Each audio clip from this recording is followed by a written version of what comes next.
easy. You don't have to make him host or co-host. I guess Shreyank bhai, please start. Yeah. Dipen bhai जरा बधाने mute करी देजो. Sure. Okay.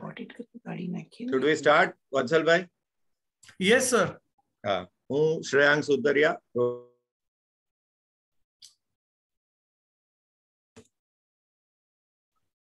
Shreyank भाई તમે unmute कर लो please. Okay, હું Shreyank Sutaria rotary club Ahmedabad metro તરફથી આપ સૌનું સ્વાગત કરું છું. આજે આપણી 4 બીજી રોટરી સંસ્થાઓ સહભાગી છે. Rotary club Ahmedabad Supreme, Rotary club Ahmedabad Majesty, Rotary club Ahmedabad West અને રોટરી ક્લબ અમદાવાદ નારોલ. એ બધાના પ્રેસિડેન્ટ, સેક્રેટરી અને મેમ્બર્સનું સ્વાગત કરું છું. ને આપણા સર્વ વતી હું આજના મહેમાન શ્રી જીતેન્દ્રભાઈ શાહનું પણ ખૂબ ખૂબ સ્વાગત કરું છું અને એમને સમય ફાળવે બદલ એમનો આભાર માનું છું. આજે પ્રમુખશ્રીનો આદેશ હતો કે ગુજરાતીમાં જ સંચાલન કરવાનું છે, એટલે હું બને એટલું ગુજરાતી બોલવા પ્રયત્ન કરીશ, પણ ઘણીવાર લિમિટેશન આવે, જેમ કે રોટરી ક્લબને હું ફરતી સંસ્થા ના કહી શકું, એટલે હું જે કંઈ બોલું એ ગુજરાતીમાં જ સમજજો, જે કોઈ શબ્દ આવે એવી વિનંતી છે. હવે પ્રમુખશ્રી જરા સભા શરૂ કરવાનો આદેશ આપજો. Meeting is call to order. Udaybhai, આપ પ્રાર્થના શરૂ કરશો. Am I audible? Yes.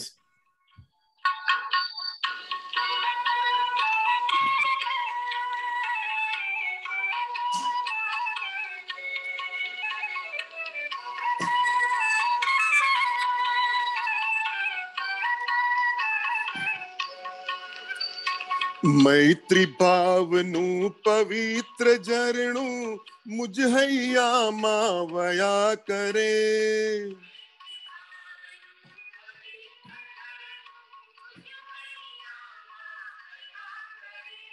શુભ થાઓ આ સકળ વિશ્વનું એવી ભાવના નિત્ય રહે.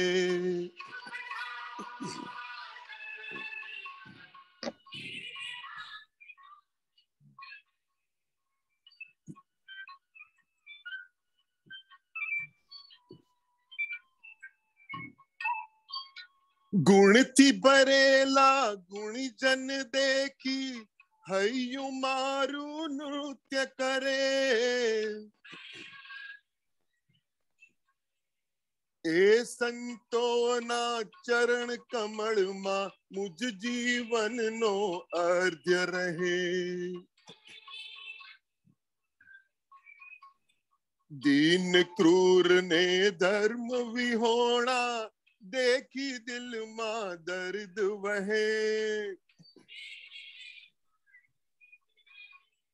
કરુણા ભીની આંખોમાંથી અશ્રુનો શુભ સ્રોત વહે.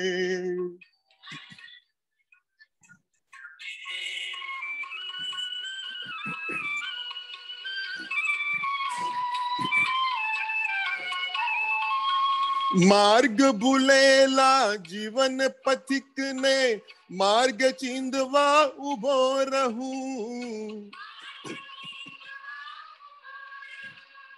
करे उपेक्षा ए मानवनी तो ए समता चित्त धरूं. धर्म स्थानकनी धर्म भावना હૈયે સો માનવ લાવે. વેર ઝેર ના પાપ ભૂલીને મંગળ ગીતો એ ગાવે.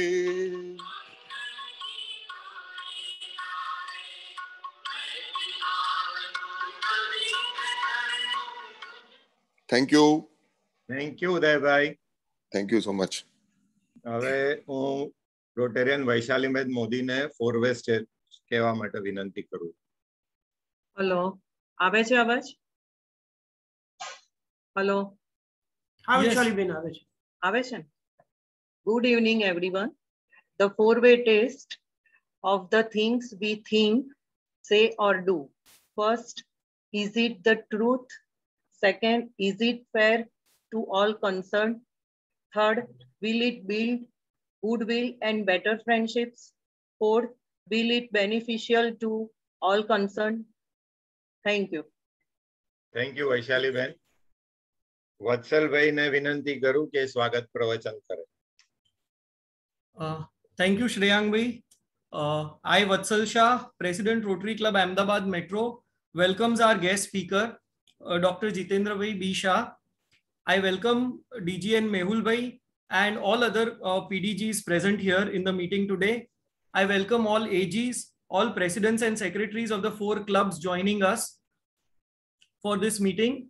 I welcome President Rotarian Tarun Jain from Ahmedabad Supreme, Rotarian Nitin Shah from Ahmedabad Majesty, Rotarian Shabnam Chaplotji from Ahmedabad West, and Rotarian Hard Barbhaya from Ahmedabad Narol. I welcome all Rotarians from our club and these partner clubs and guests and dignitaries. Regarding today's speaker meeting, I would like to go back many years.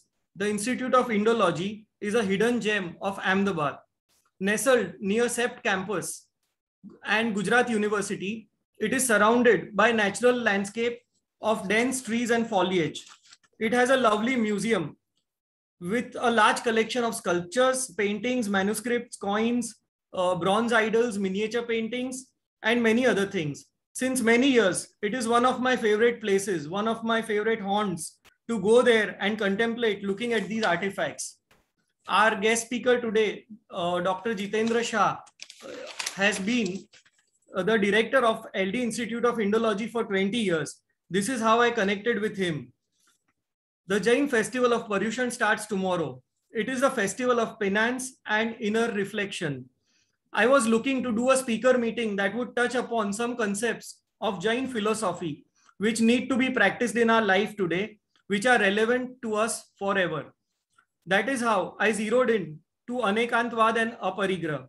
Anekantvad is the theory of many-sided nature of reality, while Aparigrah is the concept of not holding on to things you do not use. Of course, our scholar Dr. Jitu Bhai will talk more about it. So friends, let's gear up for a great session from our speaker today. Over to Shreyang Bhai, our MOC, to take this further. Thank you so much. Thank you, Vatsal Bhai. Rotarian છે દર્શનભાઈ શાહને વિનંતી કરું કે આપણા આજના મહેમાનનો પરિચય આપે. Thank you, Shreyang bhai.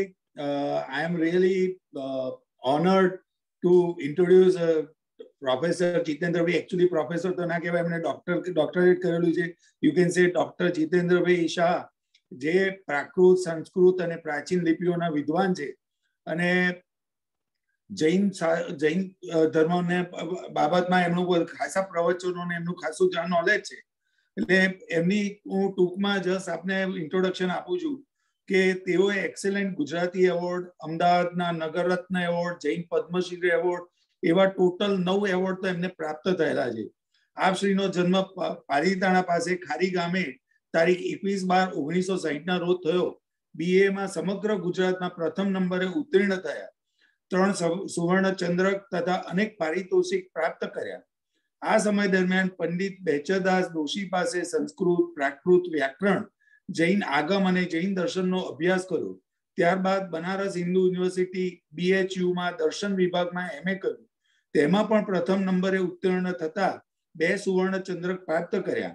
તે ઉપરાંત વિવિધ પંડિતો પાસે ન્યાય, વૈશેષિક, સાંખ્ય, યોગ્ય, બૌદ્ધ દર્શનના મૂળ ગ્રંથોનો અભ્યાસ કર્યો.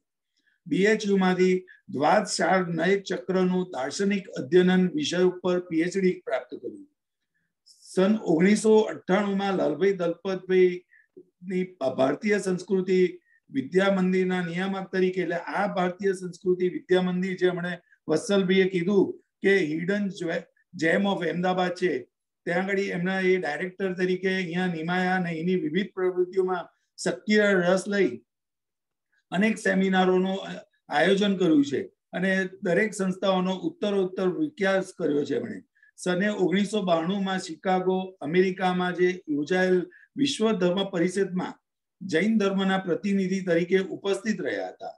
ઇંગ્લેન્ડ, જર્મની, જાપાન, ચીન, Peru, Brazil, Argentina, chilli, Austria, Nepal, Thailand, Tibet અને ઓસ્ટ્રેલિયા, મ્યાનમારની ધાર્મિક અને શૈક્ષણિક મુલાકાતો લીધી છે. યુએસના વિવિધ જૈન સેન્ટરોમાં પ્રતિવર્ષ પર્યુષણ દરમિયાન જૈન ધર્મને લગતા પ્રવચનો આપવાનો ક્રમ એમણે 1992 થી જાળવી રાખ્યો છે. આ માટે અત્યાર સુધીમાં 30 વાર એ યુએસએ ની મુલાકાત લીધી છે અને એ યુએસએ ની મુલાકાતમાં ઇનડાયરેક્ટલી અમે પણ સહભાગી છે. લગભગ એમની એર ટિકિટો અમે કરેલી છે. દેશના 59 રાષ્ટ્રીય પરિસંવાદો, કાર્યશિબિરોમાં સક્રિય રીતે ભાગ લીધો છે. દેશની વિવિધ ધાર્મિક અને શૈક્ષણિક સંસ્થાઓમાં 100 થી વધુ પ્રવચનો આપ્યા છે. ગુજરાતી, હિન્દી, અંગ્રેજી, સંસ્કૃત ભાષામાં 90 જેટલા સંશોધન લેખો વિવિધ રાષ્ટ્રીય અને આંતરરાષ્ટ્રીય સામયિકોમાં પ્રકાશિત કર્યા છે. કોરોના કાળમાં ઓનલાઈન પ્રવચનો આપી રહ્યા છે અને સને 2010માં શાંતિ નોબેલ પારિતોષિક વિજેતા એવા બૌદ્ધ ધર્મના સર્વોચ્ચ વડા દલાઈ લામાની પાલિતાણાની મુલાકાતનું પણ આયોજન સંકલન પણ તેમણે કર્યું છે. તે દરમિયાન અહિંસા અને ધર્મ એ વિષય ઉપર જૈન આચાર્ય ભગવંતો અને પૂજ્ય શ્રી દલાઈ લામાની સંયુક્ત સભાનું આયોજન સંચાલન પણ આપશ્રીએ કરેલું છે. સને 2011માં એલડી ઇન્સ્ટિટ્યૂટ ઓફ ઇન્ડોલોજીમાં ભારતના પૂર્વ રાષ્ટ્રપતિ અને સર્વોચ્ચ વૈજ્ઞાનિક ડોક્ટર અબ્દુલ કલામની મુલાકાત ગોઠવી અને તેમના કરકમલોથી ઈ લાઇબ્રેરીનું ઉદ્ઘાટન કરાવ્યું છે. ગુજરાત યુનિવર્સિટી, ગુજરાત વિદ્યાપીઠ, જૈન વિશ્વ ભારતી એવી અનેક સંસ્થાઓ જોડે એ જોડાયેલા છે, સક્રિય રીતે જોડાયેલા છે અને સંશોધન, સંપાદન, શૈક્ષણિક આદિ પ્રવૃત્તિમાં માર્ગદર્શન આપી રહ્યા છે. એવા શ્રી આજે આપણે ખૂબ જ નસીબદાર છીએ કે ભાઈ પર્યુષણ કાલથી ચાલુ થઈ રહ્યો છે અને જે ટોપિક આપણે લીધો છે અનેકાદવાદ અને અપરિગ્રહ, કે જૈન દર્શન જે 6 દર્શનમાં છે આ એક જ દર્શન એવું છે કે જૈન દર્શન જે અનેકાવાદમાં માને છે. એના માટે હું શ્રી જીતેન્દ્રભાઈને વિનંતી કરીશ કે ડિટેલમાં આપણને કંઈક એમાં એ શ્રુત જ્ઞાન આપે આપણને. Thank you. Thank you Darshanbhai.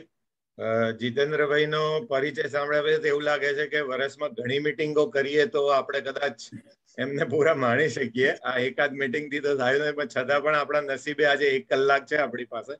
તો હું શ્રી જીતેન્દ્રભાઈને વિનંતી કરું કે આપનું વક્તવ્ય શરૂ કરો અને બધાને મૌન જાળવવા વિનંતી.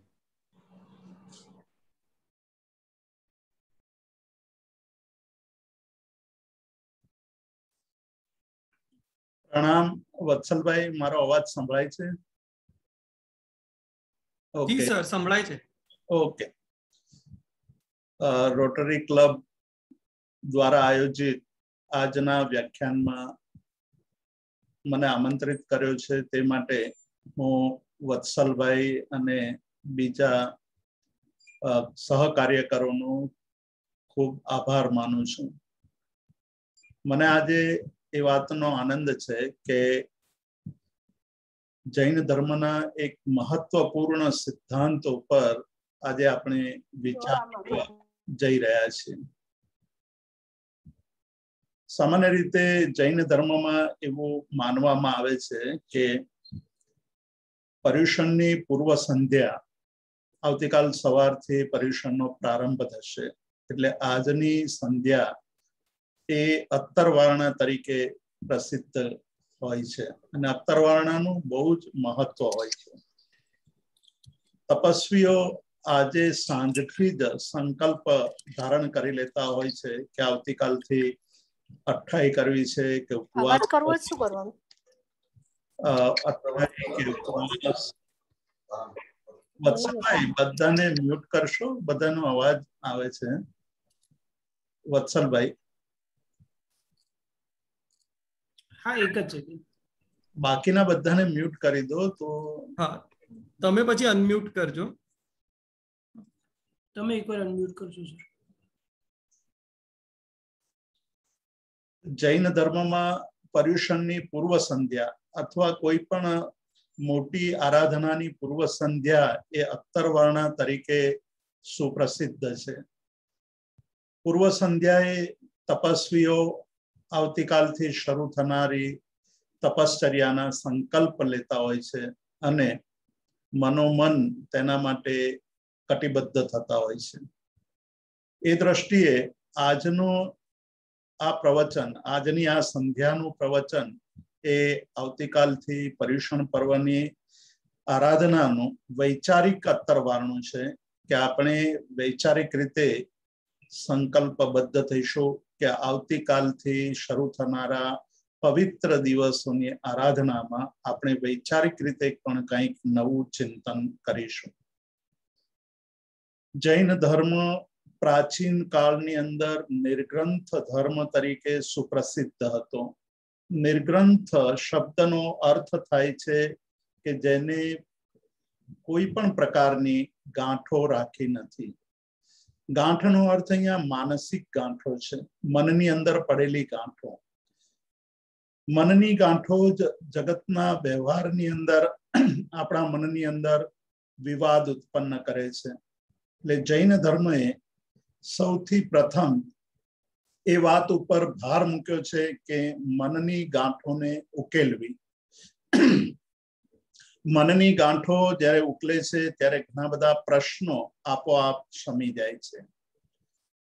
ત્યારબાદ બીજા કોઈ પ્રકારની વિવાદની સ્થિતિ રહેતી નથી અને સર્વ સાથે મૈત્રી, પ્રેમ, કરુણા જેવા સંબંધો વધુ ગાઢ બને છે. સમય જતા નિર્ગ્રંથ શબ્દની જગ્યાએ જૈન શબ્દ પ્રચલિત થયો. જૈન શબ્દ એ જીન પરથી આવેલો શબ્દ છે. જીન એટલે જેમણે જીત્યું છે, જેમણે પોતાના આંતરશત્રુઓને જીતી લીધા છે.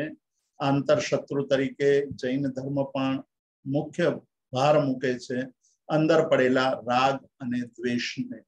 રાગ અને દ્વેષને કારણે જ બીજા બધા જ આત્મિક ગુણો, પોતાની અંદર પડેલા ગુણો, ક્ષમા, મૈત્રી, કરુણા, દયા, શાંતિ, ક્ષમા, સત્ય, સંયમ, ત્યાગ, વૈરાગ્ય જેવા બધા જ ગુણોનો નાશ થઈ જાય છે.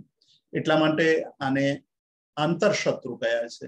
આવા આંતરશત્રુઓ પર સંપૂર્ણપણે વિજય જેણે મેળવી લીધો છે તેને જીન કહેવાય છે અને જીનના અનુયાયીઓ જૈન તરીકે પ્રચલિત છે.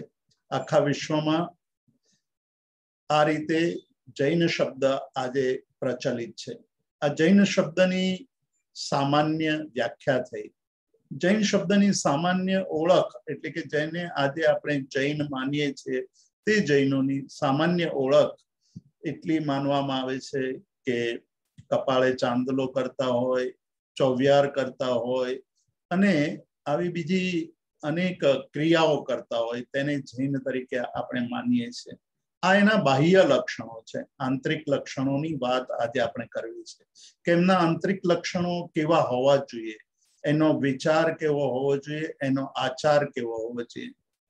છેલ્લી સદીમાં વિદ્વાનોએ જૈન ધર્મને એક નવી પહેચાન આપવા માટે સમગ્ર સાહિત્યનું અધ્યયન કરીને એમણે 3 મુખ્ય સિદ્ધાંતોને જૈન ધર્મનો પર્યાય બનાવ્યો. જૈન ધર્મના પર્યાય તરીકે એને વિકસાવ્યા અથવા જગતમાં પ્રસિદ્ધ કર્યા. અહિંસા, અપરિગ્રહ અને અનેકાંત. આ 3 સિદ્ધાંતો એ જૈન ધર્મના હાર્દ છે, જૈન ધર્મનું હૈયું છે. આ હૈયું જ્યાં સુધી ધબકતું રહે છે ત્યાં સુધી જૈન તરીકે પ્રસિદ્ધ પામે છે, જૈન તરીકે તેની ગણના થાય છે. સૌથી પહેલો સિદ્ધાંત તે અહિંસાનો છે. અહિંસા એટલે કોઈ પણ જીવની હિંસા ન કરવી. આ વ્યાખ્યા પણ ઘણી સ્થૂળ છે. એની સૂક્ષ્મ વ્યાખ્યા જૈન શાસ્ત્રોમાં કરેલી છે અને તેનો સંબંધ પણ અનેકાંતવાદ સાથે છે. અનેકાંતવાદને સમજતા જ અહિંસાની વ્યાખ્યા વધુ સ્પષ્ટ થાય છે. માત્ર જીવોની હત્યા ન કરવી તે અહિંસા નથી, પણ ઘણી બધી સૂક્ષ્મ વાતો જૈન ધર્મના મનીષીઓએ પ્રાચીન કાળથી આજ દિન સુધી કરી છે. એના ઉલ્લેખો મળે છે, શાસ્ત્રમાં એના પાઠો મળે છે. આ જૈન ધર્મની અહિંસામાંથી જ પ્રેરણા લઈને રાષ્ટ્રપિતા ગાંધીજીએ અહિંસાના માર્ગે દેશને સ્વતંત્રતા અપાવી. ગઈ સદીનું એ સૌથી મોટામાં મોટું આશ્ચર્ય હતું કે કોઈ દેશ શસ્ત્રોનો ઉપયોગ કર્યા વગર, કોઈ પણ જાતના યુદ્ધ લડ્યા વગર એક સત્તાને હરાવી દે, એક સત્તાને દેશ નિકાલ કરે અને સ્વતંત્રતા પ્રાપ્ત કરે. આની પાછળનું મુખ્ય લક્ષ્ય હતું કે અહિંસા, અને એ અહિંસા દ્વારા સ્વતંત્રતા પ્રાપ્ત કરવી એ બહુ મોટું કાર્ય હતું. અને આ અહિંસાના પાઠો ગાંધીજીએ એમના ગુરુ, આધ્યાત્મિક ગુરુ શ્રીમદ રાજચંદ્ર પાસેથી મેળવ્યા હતા. શ્રીમદ રાજચંદ્ર પાસે અનેક વાર એમણે ચર્ચાઓ કરી હતી, એમની પાસેથી માર્ગદર્શન મેળવ્યું હતું, અને એ માર્ગદર્શન દ્વારા એમણે જીવનની અંદર ઘણા બધા પ્રયોગો કરીને અહિંસાને અપનાવી હતી.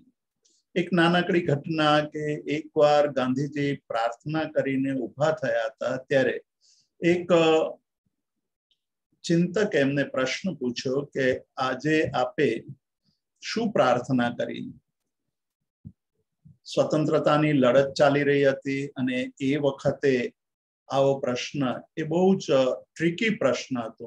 જો ગાંધીજી એમ કહે કે મેં મારા દેશવાસીઓ માટે સ્વતંત્રતાની પ્રાર્થના કરી, તો એ સીધું અંગ્રેજો તરફનો સૂક્ષ્મ દ્વેષ દર્શાવી રહ્યો હતો.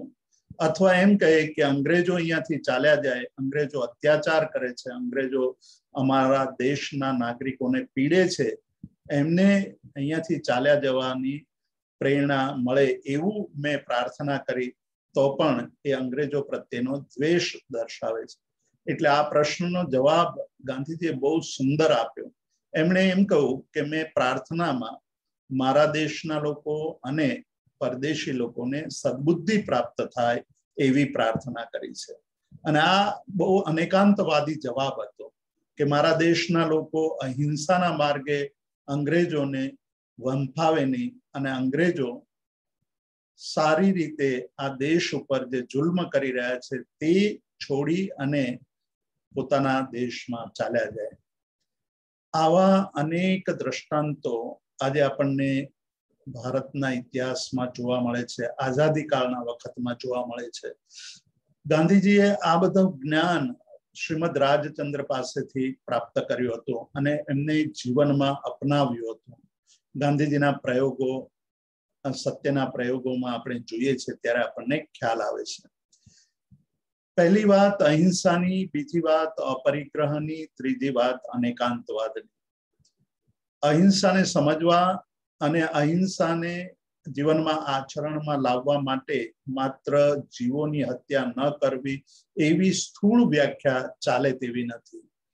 જીવોને બચાવવા એ આવશ્યક છે, જીવોની હત્યા ન કરવી એ પણ જરૂરી છે. મનુષ્ય બેફામ પ્રાકૃતિક તત્વોનો ઉપયોગ કરીને આજની સ્થિતિ એવી ભયંકર કરી દીધી છે કે આવનારી પ્રજા માટે આપણે કેવા વિશ્વને છોડીને જઈશું તેની કલ્પના કરવી બહુ ભયાનક છે. અને આજે આપણે એ પરિસ્થિતિનો ભોગ બની રહ્યા છીએ. અચાનક તીવ્ર વરસાદ પડવા માંડે, ધોધમાર વરસાદ પડવા માંડે, અચાનક તીવ્ર તાપ પડવા માંડે, અને અચાનક ઠંડીનો વ્યાપ વધી જાય. આ બધું જ પ્રાકૃતિક તત્વના બેફામ દોહનથી બન્યું છે, અને આ બેફામ દોહન હિંસાના કારણે થયું છે. મનુષ્ય પોતાની સુખ અને પોતાની સુખાકારી માટે, ભૌતિક સુખો પામવા માટે એને પ્રકૃતિના તત્વોનો વિનાશ કરવામાં જરાય કચાશ રાખી નથી. એના મુખ્ય કારણોમાં મનુષ્યએ હિંસાને પ્રધાનતા આપી અને વિકાસના નામે હિંસાને અત્યંત મહત્વ આપ્યું. તેના કારણે આજે આપણે એ પરિસ્થિતિમાંથી પસાર થઈ રહ્યા છે. પણ તેને સમજવા માટે, અહિંસક બનવા માટે, અહિંસાના આચરણ માટે અપરિગ્રહ અને અનેકાંતવાદ આ બંનેને સમજવાની આવશ્યકતા છે. અપરિગ્રહ એટલે આપણે જે નાનકડી વાત વત્સલભાઈએ કરી કે ભાઈ અપરિગ્રહનો સિદ્ધાંત એ બહુ અગત્યનો સિદ્ધાંત છે, અનેકાંતવાદનો સિદ્ધાંત પણ અગત્યનો સિદ્ધાંત છે, અને એના વિશે આજે આપણે વધુ વિસ્તારથી વાત કરવી છે. અપરિગ્રહની વાત હું થોડી વાર પછી કરીશ. સૌથી પહેલા અનેકાંતવાદ, જે આજનો મુખ્ય વિષય છે, એટલે અનેકાંતવાદ ઉપર થોડીક આપણે વધુ વિસ્તારથી વાતો કરીશું. અનેકાંતવાદ એ શબ્દ, એમાં 3 શબ્દો છે, અનેક, અંત અને વાદ. વાદ શબ્દનો અર્થ અહીંયા વાદ વિવાદના અર્થમાં વપરાયો નથી. અહીં જે વાદ શબ્દનો પ્રયોગ થયો છે તે સિદ્ધાંતના અર્થમાં વપરાયો છે. એટલે અનેકાંતનો સિદ્ધાંત, તેને સંક્ષિપ્તમાં બોલવા માટે અનેકાંતવાદ આપણે બોલીએ છીએ. અનેકાંતનો સિદ્ધાંત વાદ શબ્દનો એ અર્થ થાય છે. હવે આપણે અનેક અને અંત એ બંને શબ્દો પર થોડી વિચારણા કરીશું. અનેક અર્થાત એકથી વધુ, અંત અર્થાત એના ધર્મો, ગુણધર્મો, એટલે કોઈ પણ વસ્તુની અંદર કેટલા ગુણધર્મો છે તેના વિશે આજથી 2500-2600 વર્ષ પહેલા બહુ ગહન ચર્ચાઓ ચાલતી હતી. એટલી બધી ચર્ચાઓ ચાલતી હતી કે લોકો પણ એનો નિર્ણય કરવા માટે બહુ જ પ્રયત્ન કરતા હતા, મૂંઝાતા પણ હતા. તે સમયે બુદ્ધ અને મહાવીર આ પૃથ્વી પર અવતરે છે અને સાધના દ્વારા જેમણે જ્ઞાન પ્રાપ્ત કર્યું છે.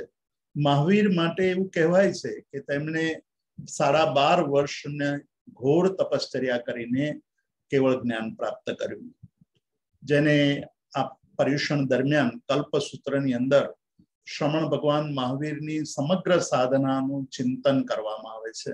અને એ સમગ્ર સાધનાને અંતે જ્યારે કેવળ જ્ઞાન પ્રાપ્ત થાય છે અને પછી જગતના તમામ જીવોનું કલ્યાણ કેવી રીતે થાય તેનો સતત પ્રયાસ કરતા રહ્યા, ઉપદેશ આપતા રહ્યા, દેશના આપતા રહ્યા. રાગ અને દ્વેષને સંપૂર્ણપણે જીતી લીધા હતા. પછી એમને કશું જ કરવાનું બાકી રહ્યું નહોતું, પણ જગતનું કલ્યાણ થાય એવા ભાવથી જ એમણે દેશના આપી. એટલે લગભગ 2000 વર્ષ પહેલા સમંતભદ્ર નામના એક આચાર્યએ મહાવીર સ્વામી ભગવાન માટે સર્વોદયી શબ્દનો પ્રયોગ કર્યો. આપણે સર્વોદય શબ્દ વિનોબા ભાવેના વખતમાં સાંભળ્યો, બહુ પ્રચલિત થયો કે સર્વનો ઉદય થાય એવી પ્રવૃત્તિ, તેને સર્વોદય સાધના અથવા સર્વોદય મુવમેન્ટ કહેવામાં આવતી હતી. પરંતુ આ શબ્દનો પ્રયોગ તો આજથી 2000 વર્ષ પહેલા આચાર્ય સમંતભદ્રે શ્રમણ ભગવાન મહાવીરની સ્તુતિ કરતા એમના વિશેષણ તરીકે પ્રયોગ કર્યો હતો કે શ્રમણ ભગવાન મહાવીરના જીવનની અંદર આ જગતના તમામે તમામ જીવોના ઉદયની ભાવના હતી. સર્વનો ઉદય થાય તેના માટે સતત પ્રયત્નશીલ રહ્યા. સર્વનો ઉદય થાય એવા એમના સિદ્ધાંતની આપણે આજે ચર્ચા કરી રહ્યા છીએ. શ્રમણ ભગવાન મહાવીરનો મુખ્ય સિદ્ધાંત અનેકાંતવાદનો હતો. એ વખતે ગૌતમ બુદ્ધ પણ વિચરણ કરતા હતા. બંનેનું વિચરણ ક્ષેત્ર મગધ હતું. અને એ સમયે પાલી ત્રિપિટકમાં અને જૈન આગમોની અંદર જે ઉલ્લેખો મળે છે તે આપણને આશ્ચર્ય પમાડે તેવા છે. પાલી ત્રિપિટકમાં અને જૈન આગમોમાં બહુ સ્પષ્ટ લખેલું છે કે તે સમયે આ દેશની અંદર 360 જુદી જુદી દ્રષ્ટિઓ, એટલે 360 જુદા જુદા વાદો, સિદ્ધાંતો પ્રચલિત હતા. અને એ 360 સિદ્ધાંતો એ પરસ્પર વિભિન્ન, પરસ્પર જુદી જુદી વાતો કરતા હતા. અને એટલે જ મહાભારતે એક જગ્યાએ ઉલ્લેખ કર્યો છે કે આ સૃષ્ટિની અંદર શ્રુતિર વિભિન્ન, શ્રુતિઓ ભિન્ન ભિન્ન છે. નૈકો મુનિર યશ વચઃ પ્રમાણમ. અને આ જગતની અંદર કોઈ એવા પ્રબળ અને પ્રખર પુરુષ નથી કે જેનું વચન આપણે પ્રમાણ માની શકીએ. કેમ કે કોઈક નિત્યવાદની વાત કરે છે, કોઈક અનિત્યવાદની વાત કરે છે, કોઈ વાચ્યની વાત કરે છે, કોઈક અવાચ્યની વાત કરે છે, કોઈ કહે છે કે ભાઈ આ બધું જ નાશવંત છે, કોઈ કહે છે કે આ બધું જ સ્થાયી છે, નિત્ય છે. એટલે બધી જ વિચારધારાઓને મુખ્ય બે બાબતોની અંદર વહેંચવી હોય તો એટલું જ કહી શકાય કે કેટલાક મતવાદીઓ હતા જે ઉચ્છેદવાદી હતા અને કેટલાક મતવાદીઓ હતા તે સ્થાયીવાદી હતા, તે નિત્યવાદી હતા, અનુચ્છેદવાદી હતા. આવા 360 જુદા જુદા વાદો એ સમયે પ્રચલિત હતા. એટલે વસ્તુના સ્વરૂપને સમજવું અત્યંત મુશ્કેલ થતું હતું અને એ મુશ્કેલીનો ઉકેલ લાવનાર કોઈ એવા પુરુષની આવશ્યકતા હતી કે જે આ બધા જ વિવાદોનું શમન કરે. બહુ આશ્ચર્ય પમાડે તે વિવાદ છે કે કેટલાક પ્રશ્નો જ્યારે ગૌતમ બુદ્ધને પૂછવામાં આવતા ત્યારે તેઓ અવ્યાકૃત કહીને, એટલે કે આનો જવાબ આપવા જેવો નથી, એની વિચારણા કરવા જેવી નથી, એમાં પડવા જેવું નથી એમ કહીને એને ટાળતા હતા. જ્યારે શ્રમણ ભગવાન મહાવીર એ જ પ્રશ્નોનો બહુ જ સૂક્ષ્મ રીતે વિચાર કરીને જવાબ આપતા હતા અને સમન્વય કરતા હતા. અને એ સમન્વયને કારણે મોટા ભાગે પ્રશ્નોનો ઉકેલ આપણને એમાંથી પ્રાપ્ત થતો હતો. તો એક તરફ અવ્યાકૃત કહેનાર ગૌતમ બુદ્ધ, બીજી બાજુ પ્રત્યેક તત્વોના સૂક્ષ્મ અંશો સુધી પહોંચીને તેનું વ્યાખ્યાન કરનાર, તેને વ્યાકૃત કરનાર, એટલે કે તેના સ્વરૂપને જણાવવાની જે પ્રવૃત્તિ તે શ્રમણ ભગવાન મહાવીરની હતી.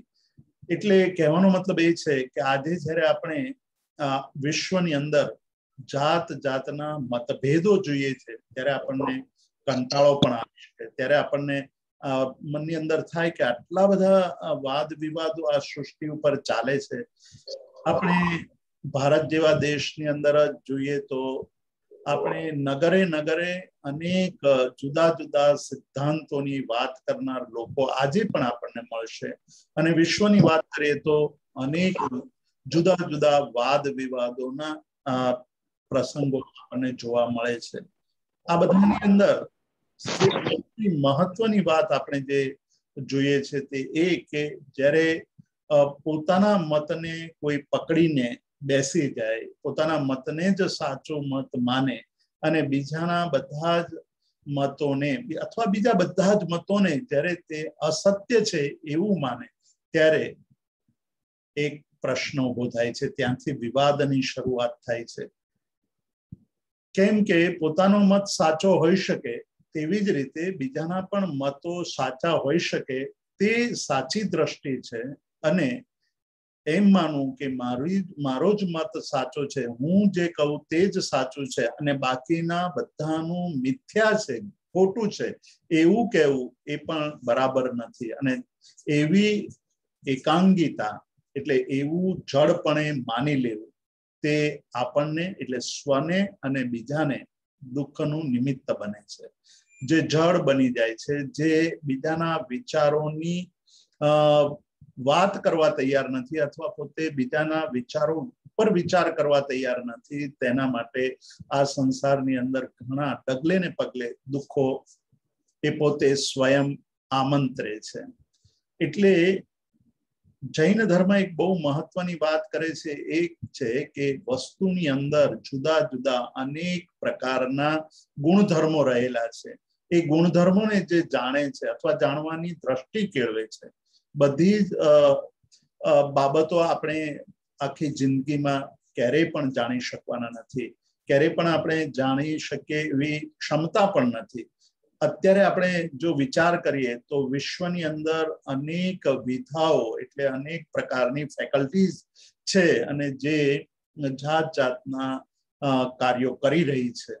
તો એ બધી જ બાબતોને આપણે એક જન્મમાં પૂરેપૂરી ક્યારેય પણ સમગ્રતયા જાણી શકતા નથી, જાણી શકવાની શક્તિમાન પણ નથી. અનેક જન્મોની સાધના પછી આપણે થોડું ઘણું જાણી શકીએ તેવી સ્થિતિ છે.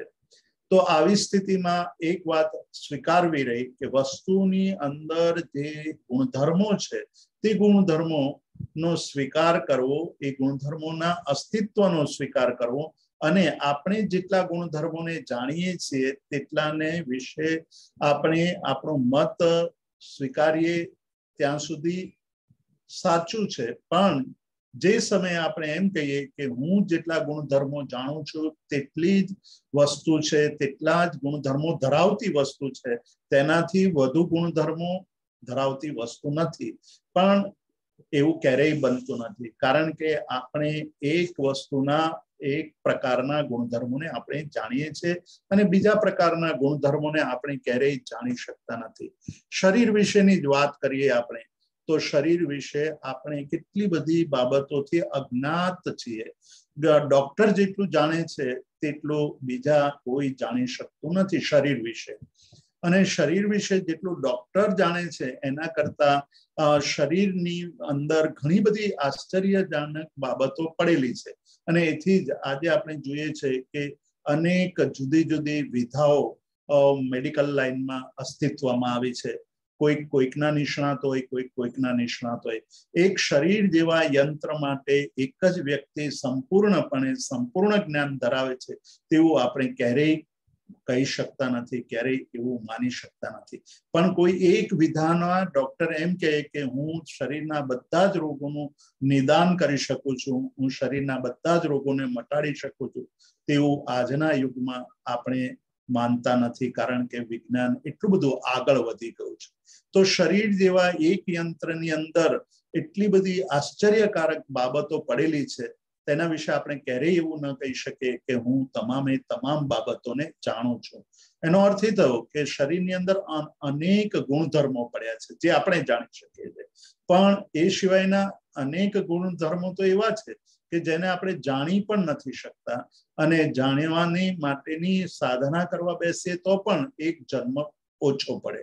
તો આ જ્યારે આપણે સત્યને સ્વીકારીએ છીએ ત્યારે આપણે બીજાના વિચારોને સહેવા માટે, બીજાના વિચારો વિશે આપણને વિચાર કરવાનો અવસર મળે છે, અને આપણને આપણા પોતાના વિચારો પ્રત્યે જે જડતા પેદા થાય છે, એમાં પકડ ઊભી થાય છે, તે પકડ ઉપર આપણે વિરામ મૂકી દઈએ છીએ, પૂર્ણ વિરામ મૂકી દઈએ છીએ, જેથી આપણે બીજી અનેક બાબતોને જાણી અને સમજી શકીએ છીએ.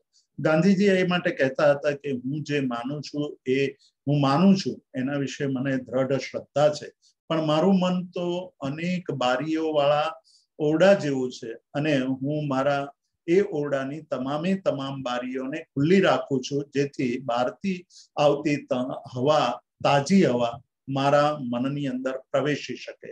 આ જ વિચાર એ અનેકાંતવાદને સમજવા માટે બહુ મહત્વનો છે કે આપણા પોતાના મનના વિચાર, મનના ઓરડાની બારીઓને આપણે ખુલ્લી રાખીએ તો વસ્તુના સ્વરૂપને સમજવા માટે આપણે સક્ષમ બનીએ. વસ્તુની અંદર રહેલા અનેક ગુણધર્મોની વાત આપણે વિચારીએ તો આપણને ખ્યાલ આવશે કે કોઈક એક વસ્તુ માટે એ વિરોધી અનેક ધર્મો એમાં રહેલા છે. જૈન ધર્મ જે વાત કરે છે અનેકાંતવાદની, તેમાં સૌથી મહત્વની વિશેષતા એ છે કે બે વિરોધી ધર્મોનું એક સાથે એમાં અસ્તિત્વ એ એને સિદ્ધ કરે છે કે અનેકાંતવાદ કેટલો ગહન છે. બે વિરોધી ધર્મો એટલે પાણીનો એક ગ્લાસ મૂક્યો હોય અને કોઈ એમ કે આ પાણી ઠંડુ છે કે ગરમ છે. પાણી ઠંડુ પણ છે. જે અનેકાંતવાદી છે એમ કહેશે કે પાણી ઠંડુ પણ છે અને પાણી ગરમ પણ છે. એક જ સમયે આ બે વિરોધી એટલે શીત અને ઉષ્ણ એવા બે ધર્મો એક સાથે કેવી રીતે રહી શકે તેની સિદ્ધિ કરતા કહે છે કે આનાથી વધુ ઠંડા પાણીની અપેક્ષાએ આ પાણી ગરમ છે, અને આનાથી વધુ ગરમ પાણીની અપેક્ષાએ આ પાણી ઠંડુ છે. એટલે સત્ય કેવું છે, સત્યને સમજવા માટે આ અનેકાંતવાદ બહુ જ મહત્વનો ભાગ ભજવે છે. જે સત્યને સમજવાની પ્રવૃત્તિ હાથ ધરે છે તેના માટે અનેકાંતવાદ બહુ જ ઉપયોગી એવો સિદ્ધાંત છે. આપણે જોઈએ તો આપણા જીવનની અંદર પણ જે આપણે અનુભવી રહ્યા છીએ, જે ઘટનાઓમાંથી આપણે પસાર થઈ રહ્યા છે અને જેને આપણે સત્ય માનીએ છીએ તેનું વિશ્લેષણ કરીશું તો તે સત્ય ત્રણ બાબતોથી નિર્મિત થયેલું આપણને જણાશે. પહેલું તો પ્રસંગ એટલે જે વિષય વસ્તુ આપણે જોઈ રહ્યા છીએ તે બાબત. બીજી એ પ્રક્રિયા, આખી ઘટના કેવી રીતે ઘટી છે તે પ્રક્રિયાના આધારે આપણા વિચારો, આપણી સમજ કેળવાય છે. અને ત્રીજો આપણો પોતાનો અભિપ્રાય.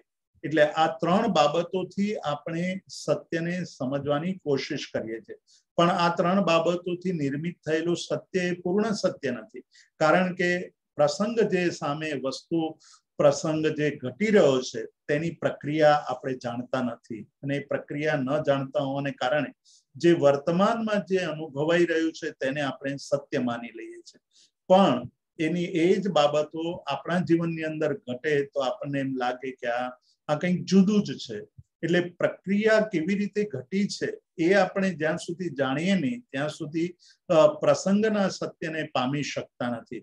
પ્રસંગના સત્યને પામવા માટે આ પ્રક્રિયા પણ જાણવી જરૂરી છે. અને પ્રક્રિયા જાણ્યા પછી આપણો અભિપ્રાય બદલાય છે, આપણને ખ્યાલ આવે છે. એટલે મહાવીર સ્વામી, શ્રમણ ભગવાન મહાવીર, એમના પ્રથમ અંગ આગમ જે આચારાંગ સૂત્ર છે એની અંદર બહુ સ્પષ્ટ કહે છે કે પાપ ખરાબ છે, પાપી ખરાબ નથી.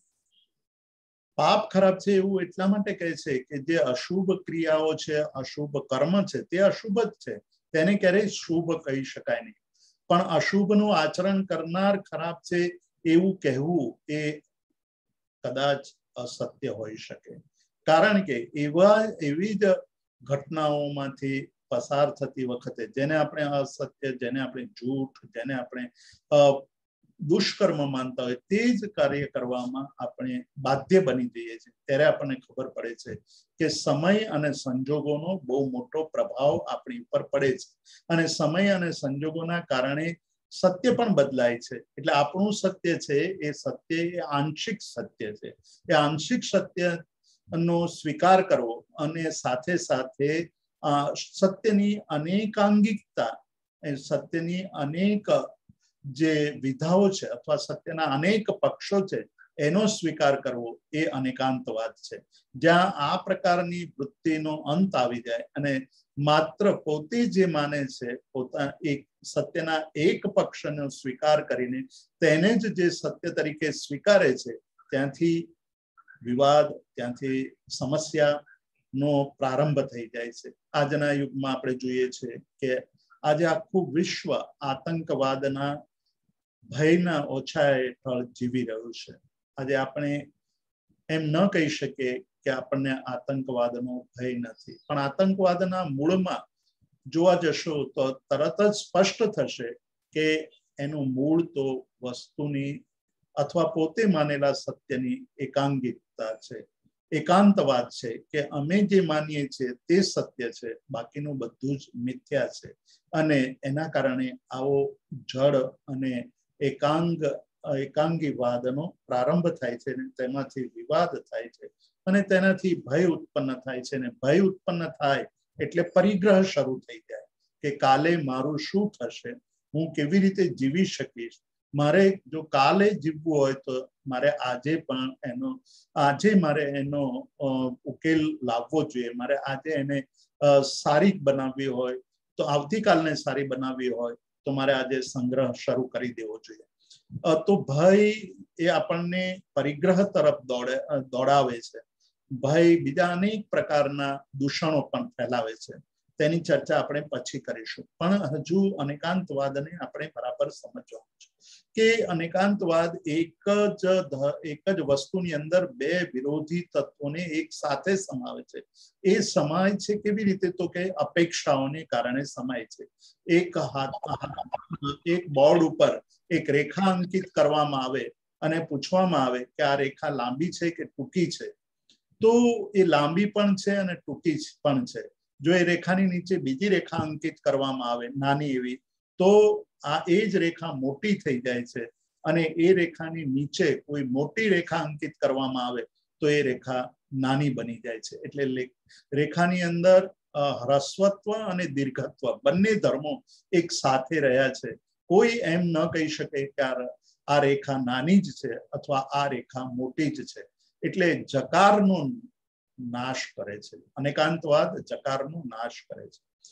એક બહુ સુંદર ઘટના મિર્ઝા ગાલિબની છે. મિર્ઝા ગાલિબ એકવાર પોતાના ઘરના ઓટલા ઉપર બેસીને કેરી ચૂસીને એના ગોટલા અને છાલ ફેંકી રહ્યા હતા.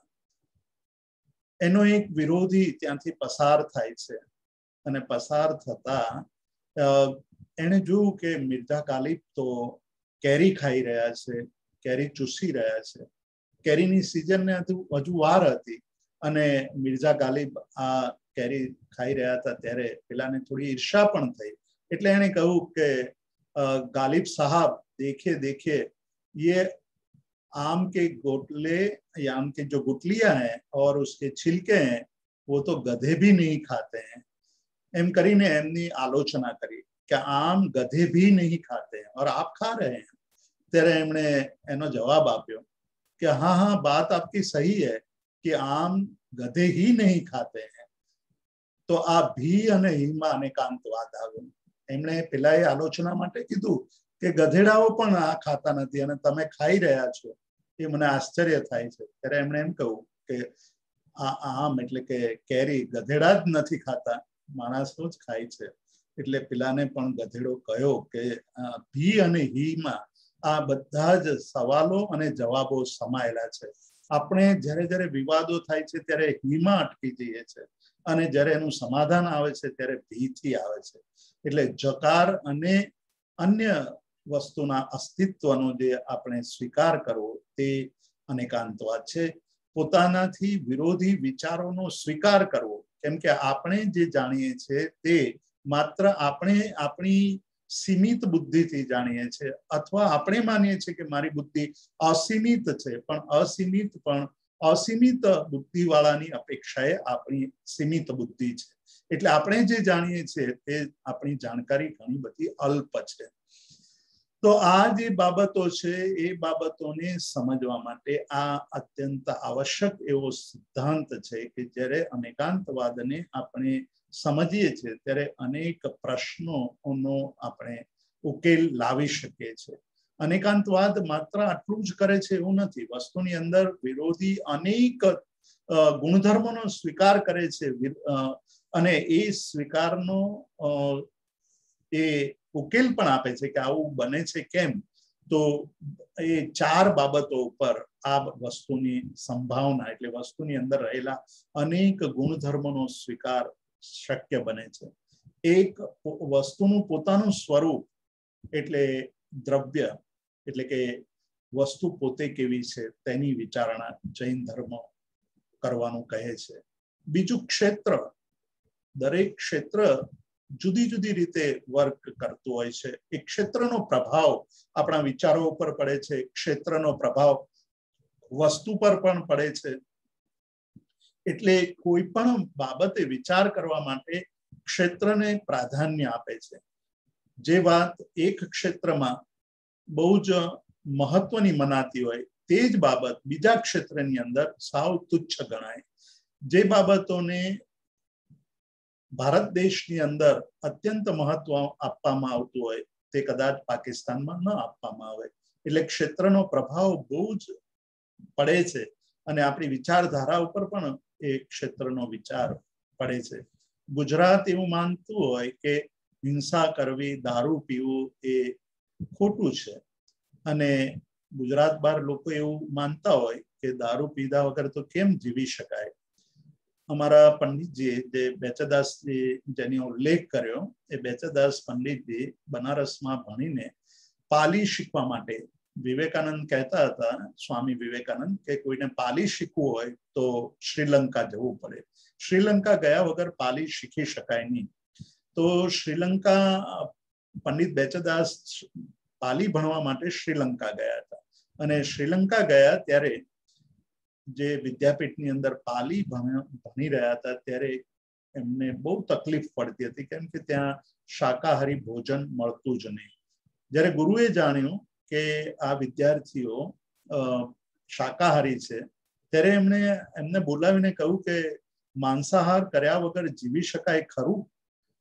ત્યારે પંડિત બેચરદાસીએ કહ્યું હતું કે ભાઈ એ અમે તો જીવ્યા છીએ, તમે જુઓ છો કે અમે કેવી સરસ રીતે જીવન જીવી રહ્યા છે. તો ક્ષેત્રનો પ્રભાવ વિચારો ઉપર પડતો હોય છે. જુદા જુદા ક્ષેત્રમાં જુદા જુદા પ્રકારના વિચારો જે આ ક્ષેત્રની અંદર અસત લાગતા હોય તે જ વિચારો બીજા ક્ષેત્રની અંદર સત બની જતા હોય છે અને બીજાના અસત વિચારો આ ક્ષેત્રની અંદર સત બની જતા હોય. એવી જ રીતે સમયનો પ્રભાવ પડે છે. એટલે દ્રવ્ય, ક્ષેત્ર, કાળ. કાળ એટલે સમય, સમય એટલે ટાઈમનો આપણા ઉપર બહુ મોટો પ્રભાવ પડતો હોય છે. જે વસ્તુ આપણે બહુ સારી રીતે પચાવી શકતા હોય તે વૃદ્ધાવસ્થાની અંદર એ જ વસ્તુને પચાવવી બહુ અઘરી થઈ પડે છે. બુદ્ધ પાસે, ગૌતમ બુદ્ધ જ્યારે વિચરણ કરી રહ્યા હતા ત્યારે નાના સાધુઓ એક દિવસ ગૌતમ બુદ્ધ પાસે આવીને કહે છે કે ભંતે, અમે તો હવે આ સાધુપણું છોડીને પાછા ઘરે જવા માંગીએ છીએ. તો ગૌતમ બુદ્ધે પૂછ્યું કે ભિક્ષુઓ, તમને શું નડ્યું? તમને શા માટે પાછા જવું છે? ત્યારે પેલા નાના બાળ સાધુએ કહ્યું કે આ તમારા સંઘની અંદર બહુ વિચિત્રતાઓ છે. કે કઈ વિચિત્રતા? તો કે બધા જે મોટા મોટા ગુરુઓ છે, જે નામાંકિત છે, એ બધા ગુરુઓના જીવનને અમે જોયું છે, બહુ નજીકથી જોયું છે. તો એ બહુ સરસ મજાની ગાદી ઉપર બેસે છે, બહાર જાય ત્યારે બહુ સરસ વસ્ત્રો પહેરે છે, એમના માટે સારામાં સારું ભોજન એ લઈ આવે છે લોકો, અને એ સરસ ભોજન આરોગે છે. અને પાછા ફરે જ્યારે વિહારમાં, એ લોકો વિહાર કહે છે પોતાના આશ્રમને, પોતાના રહેઠાણને અથવા ઉપાશ્રયને વિહાર કહે છે. અને આવા વિહારો બહુ જ હતા બિહારમાં. એટલે બિહાર શબ્દ એના ઉપરથી આવ્યો કે જ્યાં બુદ્ધનું વિચરણ બહુ હતું અને ઘણા બધા વિહારો હતા, એટલા માટે એ બિહાર તરીકે પ્રચલિત થયું. તો કહે છે કે જ્યારે વિહારમાં પાછા આવે ત્યારે એમના પગ ધોવામાં આવે, એમનું મુખ ધોવામાં આવે, એમના પરસેવાને લૂછી લેવામાં આવે છે. અને અમે કંઈ પણ કરીએ તો અમને કહે છે કે ન કપ્પઈ, તમને આ કલ્પે નહીં. અમે કંઈ સરસ ગાદી ઉપર બેસવા જઈએ તો કે ના, તમારે તો એક સાદા આસન ઉપર બેસવાનું. અમને કોઈ સારું ભોજન આપવામાં આવે તો કહે કે ના, આ ભોજન તમારે નહીં ખાવાનું, તમારે તો સાદું ભોજન જ વાપરવાનું. અમે કોઈ પગ ધોવા જઈએ તો કહે કે તમારે પગ ન ધોવાય. આવું બધું અમને કહે છે. એટલે અમે કંટાળી ગયા છીએ. તમારા સંઘની અંદર ડબલ ધોરણો છે, કેટલાકને સારું મળે છે અને કેટલાકને તકલીફ પડે છે. એટલે બુદ્ધ હસી પડ્યા અને કહે છે કે સારું, હું તમને એક પ્રશ્ન પૂછું, તમે એનો જવાબ આપજો, એટલે હું તમને તમારી ઈચ્છા મુજબ કરવા દેવાની છૂટ આપીશ. તો કે સારું, કહો. તો કે એક હાથીનું જૂથ હતું. એ હાથીનું જૂથ જઈ રહ્યું હતું. એમાં મોટા હાથીઓ હતા, નાના નાના બચ્ચાઓ પણ હતા, જેને આપણે મદનિયું કહીએ છીએ. આવા મદનિયાઓ પણ હતા. અને સાથે એક બહુ મોટું ટોળું આવી રીતે જંગલમાં વિચરણ કરી રહ્યું હતું. મોટા હાથીએ જ્યારે ભૂખ લાગી ત્યારે એક મોટા ઝાડના થડને સૂંઢમાં ભરાવીને તોડી નાખ્યું અને તોડીને એને એ થડ ખાવા માંડ્યો. મોટા હાથીઓ થડ ને મોટી મોટી ડાળીઓ ખાવા માંડ્યા. બુદ્ધ કહે છે કે આ જોઈને પેલા નાના બાળકો પણ થડ ખાવા જાય તો એની શું હાલત થાય? એ શું ખાય? તો કે એ તો નાની નાની ડાળીઓ અને પાંદડા ખાય. કેમ કે એમના દાંત જ એટલા બધા નાજુક હોય કે એ જો થડ ખાવા જાય તો દાંત પડી જાય અને કશું ખાઈ શકે નહીં. એટલે બુદ્ધ હસીને કહે છે કે બસ મારો પણ આ જ જવાબ છે. તમે જ્યારે પરિપક્વ બની જશો, તમે જ્યારે બહુ સુંદર રીતે જ્ઞાન, ધ્યાન આદિ કરતા કરતા એક કક્ષાએ પહોંચશો ત્યારે આ સંસારની ભૌતિકતા તમને પરેશાન કરી શકશે નહીં. પણ અત્યારથી જ જો સંસારની ભૌતિકતાની અંદર અટવાઈ જશો તો તમે તમારું સાધુપણું ગુમાવી દેશો. અને તે બધા જ બાળ સાધુઓના મનનું સમાધાન થયું. એટલે એક અવસ્થામાં જે વસ્તુ સારી છે તે બીજી અવસ્થા માટે હાનિકર્તા છે, અને બીજી અવસ્થા માટે જે હાનિકર્તા છે તે બીજા માટે લાભ કરતા હોઈ શકે. તો આ એક કાળનો જેવી રીતે ક્ષેત્રનો પ્રભાવ પડે છે તેવી રીતે કાળનો પણ પ્રભાવ પડે છે. એવી જ રીતે ભાવનો, આપણા પોતાના વિચારોનો પ્રભાવ આપણી માન્યતા, સત્યને પારખવાની સ્થિતિ ઉપર બહુ મોટો પડતો હોય છે. કે આપણા મનની અંદર જે પ્રકારના વિચારો હોય છે તેવા જ પ્રકારનું આપણે જોતા હોઈએ છીએ. તે સિવાયનું કશું આપણને દેખાતું નથી હોતું.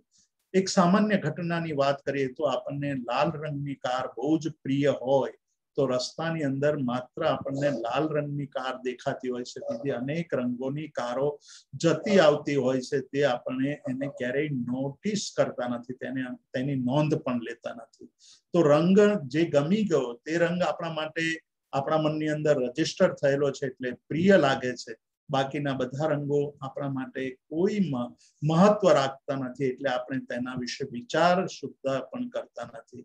આવું જ આપણા જીવનની અંદર અનેક પ્રસંગોમાં બને છે કે આપણા મનમાં કોઈના વિશે દ્વેષ વ્યાપી ગયો હોય તો એ હંમેશા એના માટે આપણા મનની અંદર ખરાબ જ વિચાર આવે છે, એ દુશ્મન જેવો થઈ જાય છે. જે વાત શ્રમણ ભગવાન મહાવીરે આચરણ સૂત્રની અંદર કહી હતી કે પાપ ખરાબ છે, પાપી ખરાબ નથી.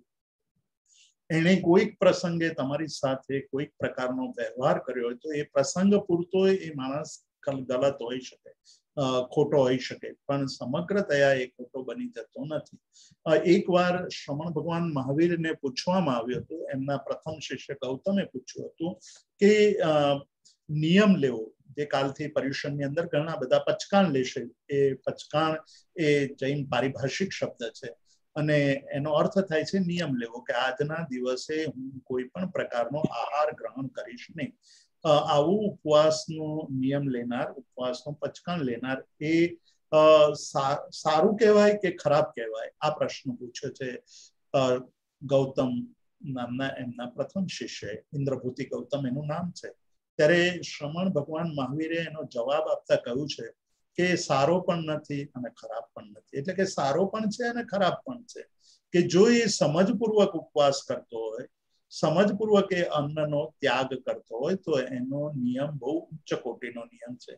અને જો એ સમજ વગર એવો નિયમ કરતો હોય તો એ ગતાનુગતિકતા છે. અને આવા સમજ વગરના નિયમથી એને જ્યારે સાંજ પડશે ત્યારે બીજા દિવસના પારણાના જ વિચારો આવવા માંડશે કે આવતીકાલે સવારે પારણામાં સરસ મજાના મગ બનાવશે, રાબડી બનાવશે, ફલાણ એટલે કે સૂંઠ અને ગંઠોડાની પેલી લાડુડી બનાવશે, મજા આવી જશે. તો એ અજ્ઞાનતાપૂર્વકનો નિયમ એ સાંજ પડતા તો એના મનની અંદર આહારના વિચારો તરફ દોડી જશે અને એથી એ અજ્ઞાનપૂર્વકનું જે પ્રત્યાખ્યાન એટલે પચકાણ છે તે સુપ્રત્યાખ્યાન નથી, એ સારું પ્રત્યાખ્યાન નથી, એ તો એને વિકાર ઉત્પન્ન કરનારું છે. આવું એક બીજું એમની એક શિષ્યા જેનું નામ જયંતી હતું, આજથી 2600 વર્ષ પહેલાની વાત કરું છું, શ્રમણ ભગવાન જયારે વિચરણ કરી રહ્યા હતા ત્યારની વાત કરું છું. એમણે એ શ્રાવિકાએ, એમની શિષ્યાએ એક પ્રશ્ન પૂછ્યો છે કે ભગવાન, જાગવું સારું કે સૂવું સારું? આનો જવાબ બહુ સુંદર રીતે આપે છે. કહે છે શ્રમણ ભગવાન મહાવીર કહે છે કે જાગવું સારું અને સૂવું પણ સારું. એટલે એ શ્રાવિકા મૂંઝાઈ ગઈ કે આ કેવો જવાબ, કે જાગવું જગના ભી અચ્છા હૈ ઓર સોના ભી અચ્છા હૈ? તો એને પૂછ્યું કે આનો મને ઉકેલ આપો. તો કહે છે કે જે ધાર્મિક છે, જે દયાળુ છે, જે કૃપાળુ છે, જે શૂરવીર છે, બીજાના હિતની ચિંતા કરે છે, તેવાનું જાગવું સારું છે, કેમ કે જાગશે તો અનેકનું કલ્યાણ કરશે. પણ જે દુષ્ટ છે એનું સૂવું સારું, કે સૂઈ જાય તો વધુ સારું. એટલે જાગરણ કે સૂવું, ઊંઘવું એ બે સારું અને ખરાબ એ જુદા જુદા પ્રસંગને આધીન હોય છે. એટલે સત્યને પામવું એટલું સરળ નથી. અનેકાંતવાદ સત્ય સુધી લઈ જાય છે કે આ વસ્તુના અનેક પાસાઓનો જ્યારે આપણે વિચાર કરીએ, જુદા જુદા પાસાઓનો વિચાર કરીએ ત્યારે આપણને ખ્યાલ આવે છે. એટલે શ્રી કૃષ્ણ ગીતાની અંદર પણ બીજા અધ્યાયની અંદર જે સ્થિતપ્રજ્ઞના લક્ષણોની વાત કરી છે, તે સ્થિતપ્રજ્ઞના લક્ષણોની અંદર કહે છે કે જે મુનિ છે તે હંમેશા જાગૃત હોય છે અને અમુનિ છે એ હંમેશા સૂતા હોય છે. એટલે એ દિવસે પણ એની મતિ, જે અમુનિ છે એટલે જે દુષ્ટ લોકો છે, એની મતિ તો સૂતેલી જ હોય છે, એટલે ખરાબ કરવામાં પ્રવૃત્ત હોય છે. અને મુનિ છે તે રાત્રે સૂતા હોય તો પણ એ બીજાના કલ્યાણની જ વાત વિચારતા હોય, એટલે એ જે કાર્ય કરી રહ્યા છે તે નિંદમાં, ઊંઘમાં પણ જાગવાનું જ કાર્ય કરી રહ્યા છે.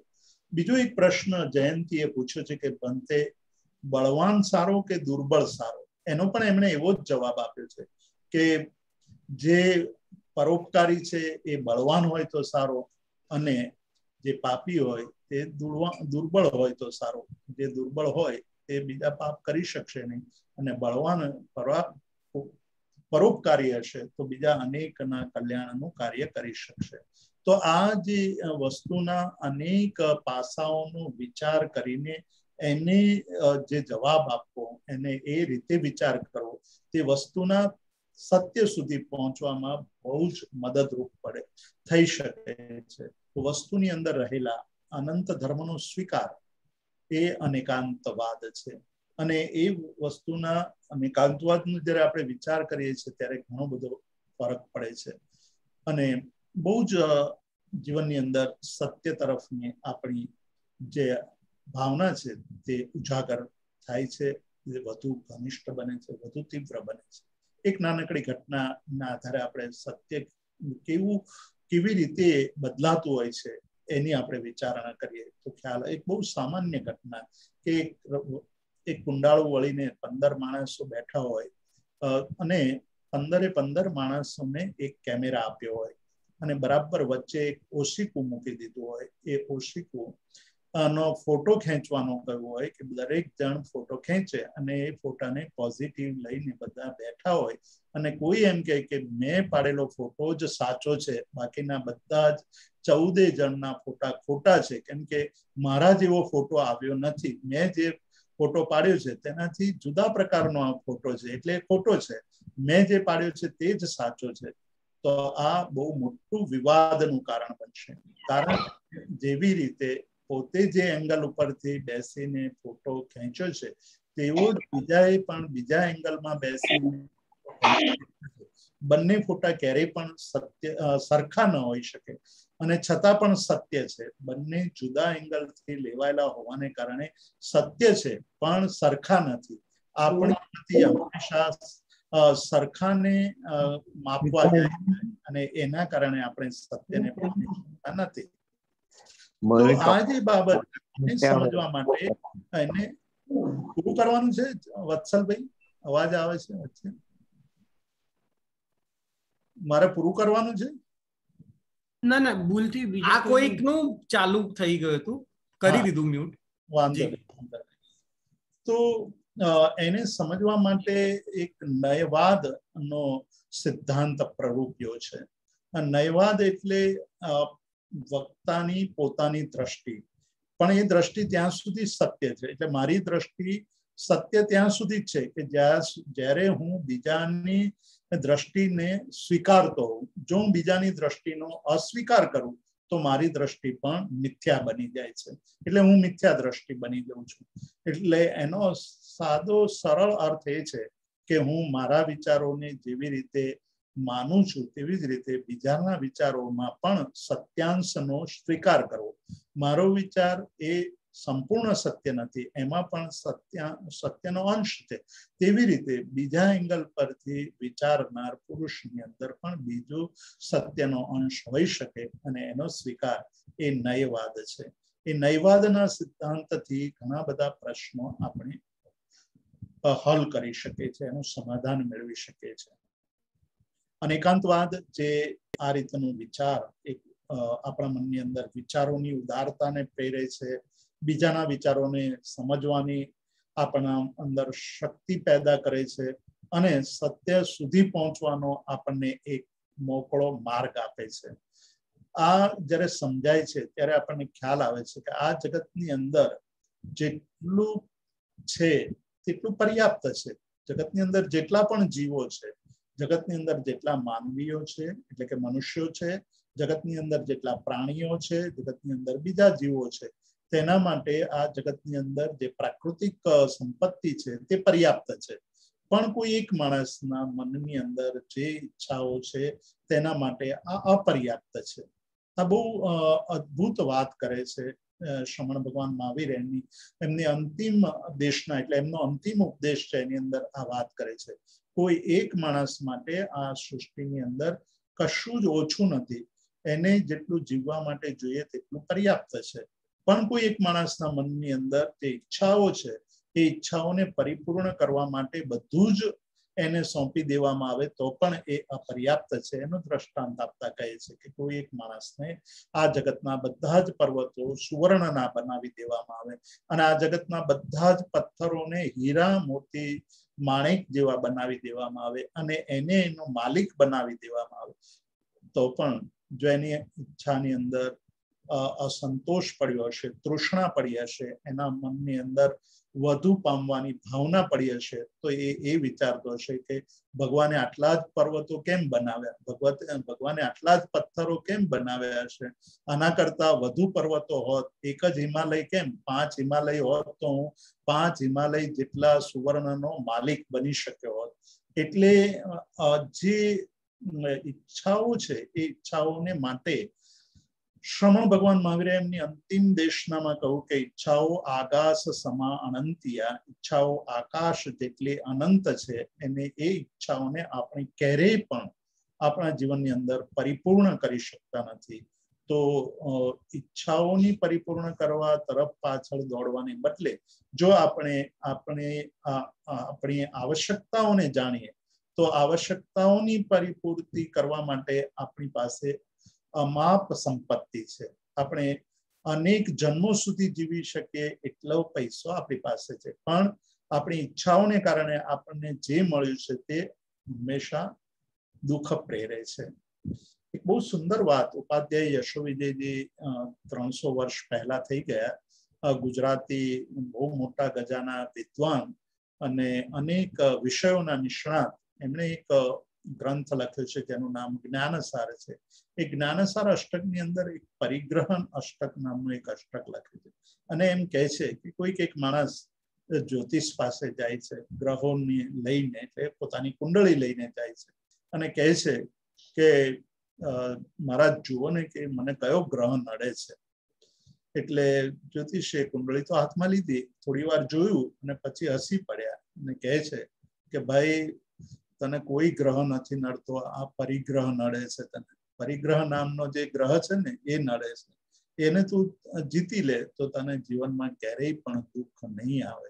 આપણી ઈચ્છાઓ, અમર્યાદ ઈચ્છાઓ આપણને દુઃખ પ્રેરે છે. પરિગ્રહનો અર્થ આ અમર્યાદ ઈચ્છાઓ છે. આપણા મનની અંદર પડેલી ભયની લાગણીઓ છે. આપણને મળેલું જે છે તે અપર્યાપ્ત એટલે કે અપૂર્ણ લાગે છે, તેમાંથી આપણને उसके कारण हमें बहुत पीड़ा होती है. तो हमारे मन के अंदर जो इच्छाएं पैदा होती है उस इच्छा ये ही हमारे मन में परिग्रह के प्रति प्रेरित करती है. हमारे मन में बहुत परिग्रह की भावना पड़ी हुई है और इसीलिए हम दुखी हैं. उस संदर्भ में उपाध्याय यशोविजय जी कहते हैं कि ये ग्रह और कोई ग्रह नहीं नड़ता है, मतलब नहीं परेशान कर रहा है. केवल आपको जो ग्रह परेशान कर रहा है वो परिग्रह नाम का ग्रह परेशान कर रहा है. आप देखिए कि इस संसार में हम जीवन के बारे में देखें तो हम पिछली सदी में एक बहुत बड़े चिंतक के जीवन को देख चुके हैं कि जिन्होंने अपने जीवन में अमर्याद संपत्ति इकट्ठी की थी जो आज हमें कल्पना जैसी लग रही है. मैं बात कर रहा हूँ रजनीश जी की, ओशो की. ओशो जब भारत छोड़ करके ओरेगोन सिटी में गए, वहाँ उन्होंने रत्नीशपुरम बसाया. वहाँ रत्नीशपुरम बसाने के बाद उन्होंने कई हेलीकॉप्टर, कई विमान और कई रोल्स रॉय कार इकट्ठी की थी और फिर भी उनको ये कम लग रही थी. वो चाहते थे कि मेरे पास 360 रोल्स रॉय कार होनी चाहिए और वो कार मैं प्रत्येक दिन अलग अलग कार में बैठ करके मैं प्रवचन खंड तक पहुंचूं. तो उनके आश्रम से प्रवचन खंड तक जाने के अलावा उनके लिए रोल्स रॉय कार की कोई आवश्यकता नहीं थी. फिर भी 94 रोल्स रॉय कार उनके पास थी, फिर भी उनको कम लग रही थी कि अभी मुझे और रोल्स रॉय कार चाहिए. कहने का मतलब ये है कि हमारे पास जब तक संतोष और मन के अंदर हमारे जीवन की जो आवश्यकता है उसको समझने की कोशिश नहीं करेंगे तो मनुष्य के लिए हमेशा अमाप संपत्ति पे अपूर्ण लगेगी, कम लगेगी। इसलिए एक दूसरे जीवन की चर्चा करें। जहां हमने रजनीश के जीवन की चर्चा की, उसी तरह हम एक आज के जैन साधु के जीवन की चर्चा करें तो जैन साधु का जीवन इतना मतलब संयमित है कि जो केवल 20 लीटर से भी कम पानी में दिन गुजारते हैं। हम जहाँ 400 लीटर पानी हर रोज उपयोग में लेते हैं, करीब करीब 400 से ज्यादा होगा, 400 लीटर से ज्यादा पानी हम यूज करते होंगे, लेकिन एक जैन साधु 20 लीटर से भी कम पानी में दिन गुजारते हैं और प्रसन्न रहते हैं। कहने का मतलब ये है कि हम जब प्राकृतिक तत्वों का उपयोग करने लगते हैं तो हम भूल जाते हैं कि ये केवल हमारे लिए नहीं है, संसार के सभी लोगों के लिए। वही अपरिग्रह की स्थिति है। एक बार गांधी जी का एक बहुत सुंदर घटना है कि गांधी जी को एक गवर्नर के साथ मीटिंग थी और वो मीटिंग में जाने के लिए तैयार हो रहे थे। उन्होंने कहा कि सरदार थोड़ा पानी ले आओ, मैं अपना मुंह साफ कर लूं। तो सरदार एक पानी का एक लोटा भर के ले आए और उससे गांधी जी ने मुंह धोया, आधा पानी रख छोड़ दिया और आधे पानी से मुंह धो लिया।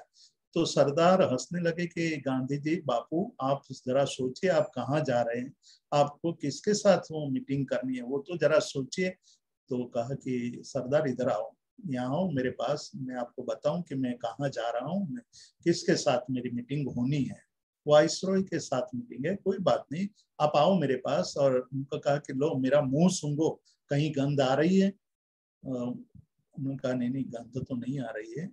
तो कहा कि मेरे मुंह धोने के लिए जितना पानी चाहिए उससे मैं यदि एक बूंद भी अधिक प्रयोग करता हूं तो मैं क्राइम करता हूं, मैं हत्या कर रहा हूं। ये बात गांधी जी ने कही थी। वो जीवंत अपरिग्रह का दृष्टांत है कि हम इस तरह से नहीं सोचेंगे तो हम इस संसार में क्राइम कर रहे हैं। वो हमारा परिग्रह हम आने वाली पीढ़ी के लिए क्राइम करके जा रहे हैं। तो अपरिग्रह का सिद्धांत भी बहुत उच्च कोटि का सिद्धांत है। समय काफी हो चुका है, मैं अपरिग्रह के बारे में और ज्यादा विचार नहीं करूंगा, बात नहीं करूंगा। समय के पाबंदी के कारण मुझे जो समय दिया गया है वो समय अब पूर्ण हो रहा है। मैं यही मेरी बात को विराम देता हूँ।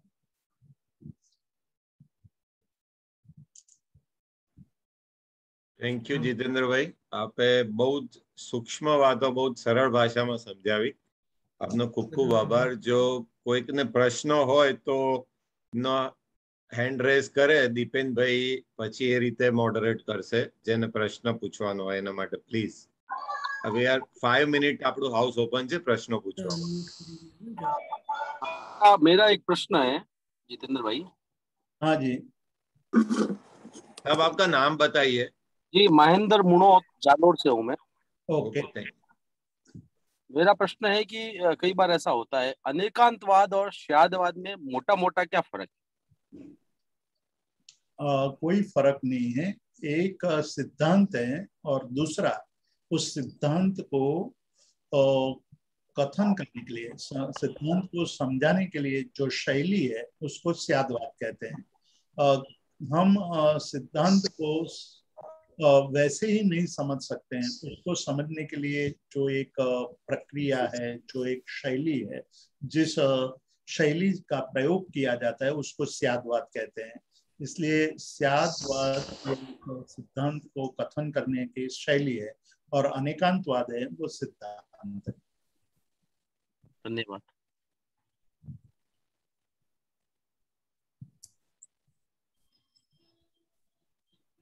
सेकंड श्रेयांक भाई, आप ज अनाउंस करो। शबनम बेन અને नितिन भाई। शबनम जी चपलोट प्लीज। हाँ जी। जितेंद्र भाई, आपका जो बोला कल से प्रदूषण चालू हो रहे हैं तो बहुत सारी बातें ऐसी भी। आप फिर से बताइए, पहले से बोलिए। जी जी जी, मैं ये कह रही हूँ कि कल से प्रदूषण चालू हो रहे हैं और आपने जितनी बातें बताई उसमें काफी कुछ गहराई से आज समझ में आई भी है।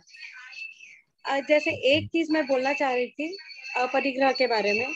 आपने जैसे महावीर स्वामी जी ने ये कहा था कि पानी घी की तरह महंगा हो जाएगा, बहुत पहले, कितने वर्ष पहले उन्होंने बोला था। आज हम पानी का जो यूज कर रहे हैं और दूसरों को जब बोलते हैं कि काम करिए, जैसे मैं सिंपल सी बात बता रही हूँ, आज के बच्चे हैं या जो घर में काम करने आते हैं या उन लोग को गांव से आ रहे हैं, पर फिर भी उनका ये है कि पानी बहुत सारा यूज करते हैं। काफी बार उनको समझाया गया, तो कोई आप ऐसा कुछ तरीका बताइए जो सरलता से हम उनको ये भी समझा सकें और उनको वो एकांतवाद भी नहीं लगे। आज की जो अनेक ऐसे मूवीज निकले हुए हैं, साइंस के फिक्शंस हैं, जिसमें इस बात पर बहुत गंभीरता से चिंतन किया है। एक अल गौर की एक मूवी है जो नाम मुझे अभी याद नहीं आ रहा है, उसमें भी उन्होंने बताया कि पानी का क्या मूल्य है। जब हम धर्म की दृष्टि से बात करते हैं तो बच्चे मानने के लिए तैयार नहीं होते हैं, लेकिन जब अब साइंस की दृष्टि से बात करते हैं, आज के वैज्ञानिकों ने जो पानी का महत्व समझाया है उसकी बात करते हैं, तो बच्चों को तुरंत उसकी समझ आने लगती है। और जो बच्चे समझ करके करते हैं वो बड़े भी नहीं कर पाते हैं, ये भी एक सत्य बात है। इसलिए हमें आज के विज्ञान के द्वारा जो पानी के मूल्य का जो कथन किया है, ऐसे मूवीज है, ऐसे बुक्स भी है। आज बहुत सारी बुक्स हमें मिल रही है, यूट्यूब पर भी पानी के ये बातें कही गई है। उसको यदि आप देख करके बच्चों को समझाने की कोशिश करेंगे तो निश्चित रूप से बच्चों में पानी का मूल्य समझ में आएगा। वैसे जैन धर्म में ये बात कही गई है कि पानी का उपयोग घी की तरह करना, जैसे घी हम उपयोग में लेते हैं उसी तरह पानी का उपयोग करना। पानी मतलब कभी भी दुर्व्यय नहीं करना चाहिए। दुर्व्यय करने से हम, मैंने कहा कि क्राइम करते हैं, उसको हमें बच्चों को समझाने से बच्चों के मन में, दिमाग में ये बात आ सकती है। और दूसरी तरफ जो काम हम करते हैं ना, जो कहते हैं, उसका पालन पहले हमें समझ कर लेना चाहिए, नहीं तो बच्चे के मन में ये बात स्पष्ट हो जाती है कि कहने की बात अलग है और करने की बात अलग है। इसलिए हमारी बातों का महत्व नहीं बढ़ता रहता है बच्चों के मन में, और बच्चे कह देते हैं कि भाई पहले आप तो करो फिर बाद में हमें कहना। तो हमें भी उसका ध्यान रखना पड़ेगा कि हम अपने जीवन में पहले उसका अनुभव करें, उसका आचरण करें और फिर बच्चों को कहें, तो बच्चों के जीवन पर बहुत प्रभाव पड़ेगा। Thank you. Last question, Rotarian Manish भाई मेहता। जितेंद्र भाई, जय जिनेन्द्र। मारे अनेकांतवाद સિવાય પણ થોડા ક્વેશ્ચન થાય છે તો પૂછી શકાય? મને તમારો અવાજ નથી બેન, આપની ઓડિયો નથી ક્લિયર બિલકુલ. હેલો, હા જી, સંભળાય છે આપને? હા, ક્લેરિટી નથી, બોલો આપ. હા, Nitinbhai Shah, the last question please. Hello, સંભળાય છે આપને જીતેન્દ્રભાઈ? હા બોલો. હા, જય જીનેન્દ્રભાઈ. આપણે અનેકાંતવાદનું આપે બતાવ્યું કે દ્રવ્ય, ક્ષેત્ર અને કાળ ત્રણનો એના ઉપર પ્રભાવ પડે છે, એ બરાબર ને? દ્રવ્ય, ક્ષેત્ર, કાળ અને ભાવ. ચોથું કયું? ભાવ. Okay okay, thank you. અને એની સિવાય બીજું મારે જાણવું હોય તો પૂછી શકું છું? અત્યારે બેન આપણી પાસે ટાઈમ ઘણો ઓછો છે, આપણે લાસ્ટ એક ક્વેશ્ચન છે થોડુંક. બેન તમે વત્સલભાઈ પાસેથી મારો નંબર લઈ લેજો, પછી ગમે ત્યારે. હાજી હાજી, ઓકે. થેન્ક યુ બેન. Last question Nitinbhai Shah. નમસ્તે જીતેન્દ્રભાઈ, ખરેખર ખૂબ ખૂબ સૂક્ષ્મ વાતો કરી અને ખૂબ મજા આવી. વૈશલભાઈને પણ ખૂબ ખૂબ આભાર કે અમારી સંસ્થાને એટલે કે રોટરી મેજેસ્ટીને સહભાગી સંસ્થા બનાવવા બદલ. હવે એક આપની વાતમાં આપે જે એક બહુ સરસ વાત કરી કે ઉપવાસ કરવા માટે પચકાણની બાબત, કે એ એક પચકાણ લેવા એ સારી બાબત છે કે નથી એ બાબતની એક વાત હતી. સમજીને લેવામાં આવે તો વધારે સારું, ન સમજીને લેવામાં આવે તો ન કરવું જોઈએ. એ રીતે બાળકોના દીક્ષા બાબતમાં શું આપનું કેવું છે? કારણ કે બાળકો જે અસમજ બાળકો છે એને જયારે દીક્ષા આપવામાં આવે છે, જેને પોતે સંસાર જોયેલો જ નથી, તો ખરેખર એ દીક્ષા અપાવવી જોઈએ કે નહીં? હું હમણાંની જ ઘટનાની વાત કરું કે ચાઇનાએ 2 દિવસ પહેલા એવો નિયમ બનાવ્યો, કાયદો બનાવી દીધો કે બાળક અઠવાડિયામાં માત્ર 3 કલાક જ સ્માર્ટફોનનો ઉપયોગ કરી શકશે, એનાથી વધુ ઉપયોગ નહીં કરી શકે. તો આ કાયદો જીતેન્દ્રભાઈ આપ મ્યુટ થઈ ગયા છો. ચાઇનાનો એ કાયદો સારો કે ખરાબ એ આપણે જો વિચારીએ તો આ પ્રશ્નનો જવાબ એમાં રહેલો છે. કેમ કે હવે આજના યુગની અંદર એટલા બધા પ્રલોભનો અને એટલી બધી બાબતો છે કે જે બાબતોને કારણે યુવાવસ્થાની અંદર વૈરાગ્ય ઉત્પન્ન થવું બહુ મુશ્કેલ છે. અને બાલ્યાવસ્થાની અંદર સંયમ ગ્રહણ કરનારના જીવનની અંદર સંભાવના વધુ છે. પણ એક બાબતની અહીંયા જે તમારા મનની અંદર ચિંતા છે તે જ બાબતની ચિંતામાં બધાના મનમાં છે અને તેની ચર્ચા વર્ષોથી નહીં, લગભગ એક સૈકાથી એટલે 100 વર્ષથી વધુ સમયથી આ ચર્ચા ચાલી રહી છે. બહુ મોટો બહુ ગંભીર વિષય છે, તેને આપણે અત્યારે અહીંયા એની ચર્ચા નહીં કરી શકીએ કારણ કે એમાં સારું પણ છે અને કેટલાક ભયસ્થાનો પણ છે. તો સારી વસ્તુને ધ્યાનમાં રાખીને જો એને યોગ્ય શિક્ષા દીક્ષા મળે તો એમાંથી ઘણા સારા સંતો તૈયાર થઈ શકે તેમ છે, એ હકીકત છે. કલિકાલ સર્વજ્ઞ હેમચંદ્રાચાર્યએ 6 વર્ષની ઉંમરે દીક્ષા લીધી હતી. મહોપાધ્યાય યશોવિજયજીએ 4-5 વર્ષની ઉંમરે દીક્ષા લીધી હતી. તો આવા પણ દ્રષ્ટાંતો છે આપણી પાસે કે નાની ઉંમરમાં દીક્ષા લઈને બહુ મોટું કામ કર્યું હોય, બહુ મોટા ગજાના સંત બન્યા હોય અને સમાજ આખાનું નેતૃત્વ કર્યું હોય. એટલે બંને બાબતે છે, એનો આપણે ક્યારેક ફરી શાંતિથી વિચારણા કરીશું. Thank you once again. હવે હું આપણા સહભાગી રોટરી સંસ્થાઓના પ્રેસિડેન્ટને વિનંતી કરીશ કે એમની લાગણી વ્યક્ત કરે. તરુણભાઈ જૈન, અમદાવાદ સુપ્રીમ. હેલો. હા જીતેન્દ્રભાઈ, બહુ બહુ ધન્યવાદ. તમે બહુ સારું સમજાવ્યું, બહુ મજા આવી અમને. And I am very thankful to Vatsal કે અમને આ પ્રોગ્રામમાં જોડાયો એને એના કારણે અમે બધા તમને સાંભળી શક્યા, એટલે બહુ બહુ જલસાઈ. Thank you very much to all of you who have joined and enjoyed the moment. Rotarian Nitinbhai Shah, majesty. હા, નમસ્તે. Welcome to all the guest અને બધા શ્રોતાઓને.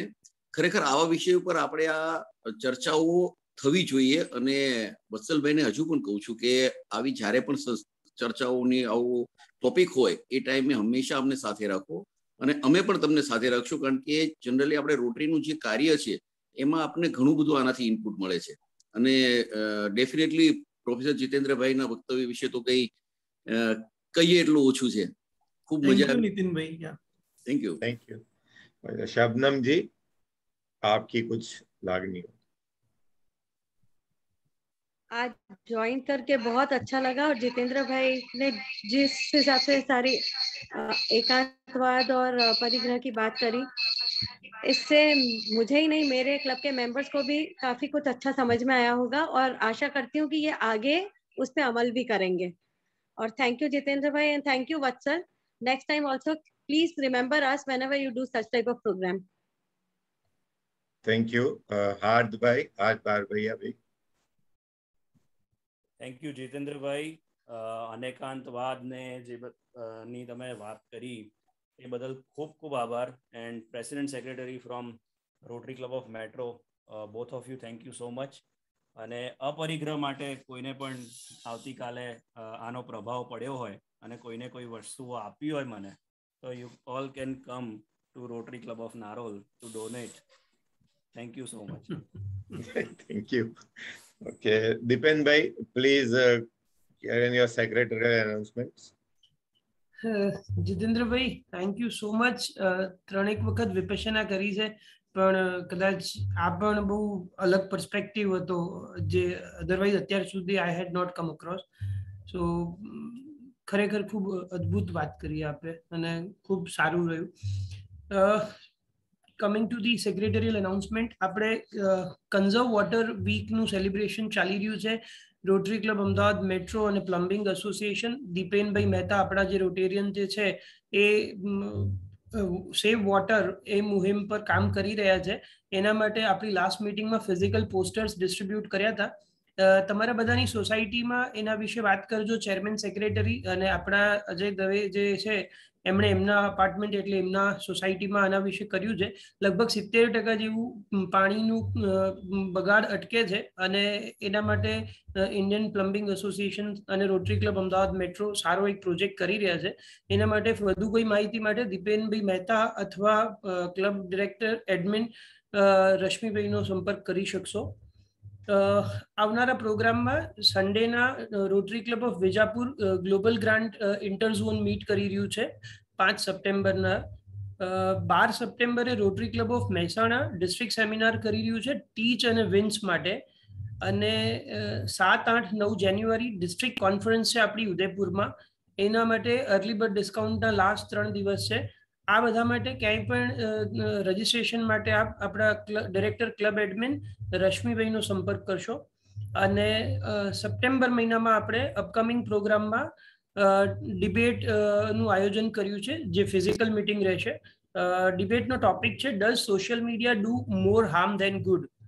આના વિશે જેને પણ ઇન્ટરેસ્ટેડ હોય એ મેટ્રોરિયન રશ્મિભાઈનો સંપર્ક કરી અને ફોર ઓર અગેન્સ્ટમાં બોલવા માટે એમના નામ આપી શકે છે. Thank you. ઓવર ટુ શ્રેયાંકભાઈ. થેન્ક યુ દીપેનભાઈ. કલ્પેશભાઈ, આપ આભાર પ્રવચન આપશો. થેન્ક યુ શ્રેયાંકભાઈ. છેલ્લા 5 વક્તાઓએ આજના વક્તાનો આભાર તો માની જ લીધો છે, છતાં બી ડોક્ટર જીતેન્દ્રભાઈ શાહનો ખૂબ ગહન વિષય માટે સમય આપી અને પર્યુષણની પૂર્વ સંધ્યાએ અત્તરવાયણા કરાવવા બદલ ખૂબ ખૂબ આભાર. આપ ગાંધીજી, શ્રીમંત રાજચંદ્ર અને ઓશો સુધી સફર કરાવી અને ખૂબ જ્ઞાન આપવાનો પ્રયત્ન કર્યો અને હું માનું છું કે ઘણા બધાને આ વિષયમાં રસ પડ્યો હશે. જીતેન્દ્રભાઈ, થેન્ક યુ. થેન્ક્સ અ લોટ. શ્રેયાંકભાઈ સુતરિયા આજના એમઓસી, ગુજરાતીમાં શ્રેયાંકભાઈ એમઓસી કરવા બદલ ખૂબ ખૂબ આપનો આભાર. પરંતુ વત્સલભાઈ પાસે સ્વાગત પ્રવચન તમે ઇંગ્લિશમાં કરાવ્યું. મેં ગુજરાતીમાં સમજવાનું કીધું તું તમને. ફરી સ્વાગત પ્રવચન આપો વત્સલભાઈ. સાહેબ, મને પરફેક્ટ વર્ડ્સ નથી મળતા ઘણીવાર ગુજરાતીમાં, કારણ હું માધ્યમ જ ઇંગ્લિશમાં ભણેલો છું, એટલે કર્યું. પણ નેક્સ્ટ ટાઈમ ડેફિનેટલી કરીશું ગુજરાતીમાં. ઉદયભાઈ શાહને પ્રાર્થના માટે, વૈશાલીબેન મોદીને ફોરવે ટેસ્ટ માટે અને દર્શનભાઈ શાહને આજના વક્તાનો પરિચય આપવા બદલ સૌનો ખૂબ ખૂબ આભાર. રોટરી ક્લબ સુપ્રીમ અને એના president Tarun Jain, rotary club મેજેસ્ટીના સભ્યો અને એમના પ્રમુખ નીતિનભાઈ શાહ, રોટરી ક્લબ વેસ્ટના પ્રેસિડેન્ટ શબનમ જૈન અને સભ્યો, અને રોટરી ક્લબ નારોલના હાથ બ્રહ્મભટ્ટ અને એના સભ્યો, જે કોઈ સૌ જોડાયા એ સૌનો રોટરી ક્લબ અમદાવાદ મેટ્રો વતી અને મારા અંગત રીતે હું સૌનો આભાર માનું છું. આજની આ મીટિંગમાં જે કોઈ મિત્રો જોડાયા છે અને જેમણે આ વિષયનો લાભ લેવાનો પ્રયત્ન કર્યો છે એ સૌનો આભાર. અસ્તુ. ખૂબ ખૂબ આભાર શ્રેયાંકભાઈ. Thank you Kalpeshbhai. હવે આપ સર્વે રાષ્ટ્રગીતના માનમાં શાંતિ ઉભા રહેશો, પછી વત્સલભાઈ મીટિંગ એડજસ્ટ કરશે.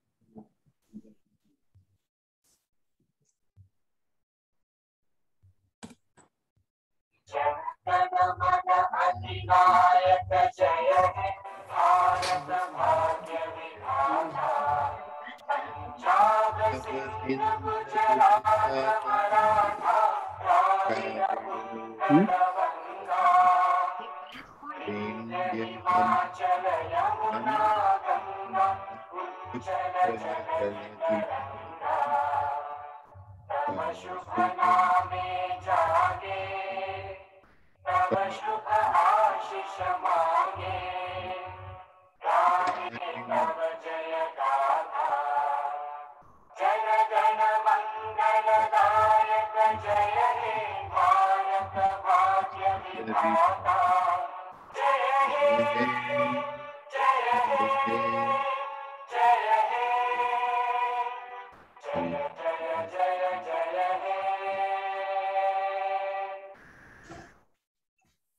Thank you. Vatsal bhai, please adjourn the meeting. Jai Hind. Meeting is adjourned. House is open for fellowship. Those who want to discuss anything can continue.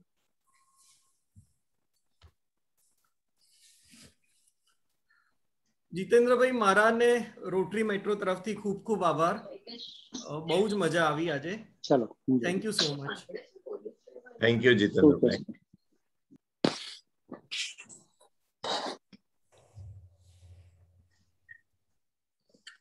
વત્સલભાઈ,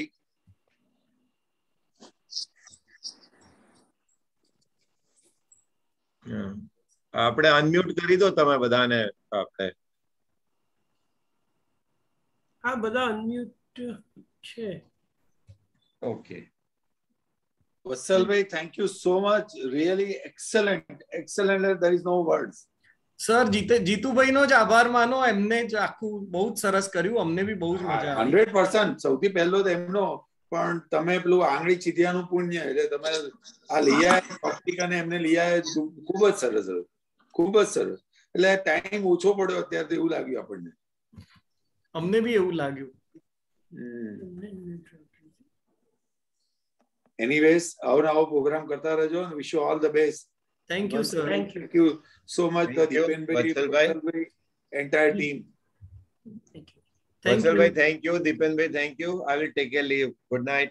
Yeah. Thank you. Thank you. everyone. Thank Good you, night. Shreyank bhai. Good night. Good night. We'll close the meeting now. Thank you. Thank you, everyone.